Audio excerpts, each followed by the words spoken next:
जोतई राजा करता, अपन गेहूं तो खेत में झरता।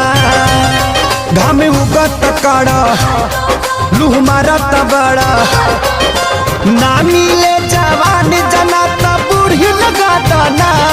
गेहूं काटे के नहीं खेलूरी बला में मजदूरी लगा दाना। गेहूं काटे के नहीं खेलूरी बला में मजदूरी लगा दाना।